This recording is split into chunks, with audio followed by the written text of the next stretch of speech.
bozorni kim boshqaradi? Ko'p joyda eshitganmiz, bozorni kimlar harakatlantiryapti degan gapni eshitganmiz va o'zimiz ham aytamiz. Xo'p, bu narsani sizga to'g'ri tushuntirib beraman. Kriptovalyuta bozorida bular kitlar deb ataladi. Bizning bozorda market makerlar deyiladi. Ya'ni katta summa bilan savdo qiladigan, umuman olganda fondlar. Xo'p, bular bitta kompaniyaning aksiyasini sotib olishdimi? Sotib olayotganda siz u menga o'xshab $1000 bitta zerka ochishmaydi. Bitta zerka ochishganda kerak bo'lsa millionlab aksiyalar sotib olishadi. Ya'ni kerak bo'lsa $1 million, $1 milliard dollargacha kerak bo'lsa ba'zi bir kompaniyalarga investitsiya qilishligi mumkin. Yo'g'ida kattaroq, ya'ni ko'proq bitcoinlar sotib olishligi mumkin. Bu holatda o'ylashingiz mumkin, unaqada shu bozor o'zimizga harakatga keltiradigan bo'lsa o'yin ekanda deb o'ylashingiz mumkin. Bitta narsaga e'tibor bering.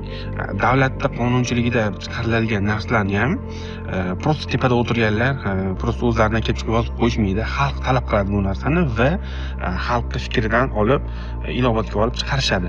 Bu bozorda ham xuddi shunga o'xshash, misol uchun treyderlarni talab va taklifdan kelib chiqadi. Hamma shu bitta aksiyaga yopishishni boshladimi, demak u kompaniya yaxshi rivojlanyapti va u kompaniyada ko'tarish ehtimoli bor. Shuning uchun misol uchun rivojlanmoqchi bo'lgan kompaniyalar ko'proq investitsiya kiritishadi va katta sotib olishlar bo'ladi va shuning orqasidan kompaniya pul yig'adi va aksiya narxi o'sadi.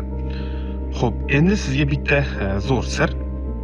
Agar siz katta o'sishlarni ushlab qolmoqchi bo'lsangiz, katta aksiyalarda ham Apple, Teslaga o'xshash kompaniyalarda 20-30% foydalanib 3-4 kun topishib ketmoqchi bo'lsangiz, siz dark pool savdolarni va institutional strategiyalarni o'rganib, katta fondlar qaysi aksiyalarga investitsiya kiritayotganligini biling. Institutional harakat sizga qiziq bo'ladigan bo'lsa, bularni kuzatib bormoqchi bo'lsangiz, meni Instagramga kuzatib boring. Xohlasa storieslarga qo'yib boraman, qaysi kompaniyaga yaxshi pul kiryapti.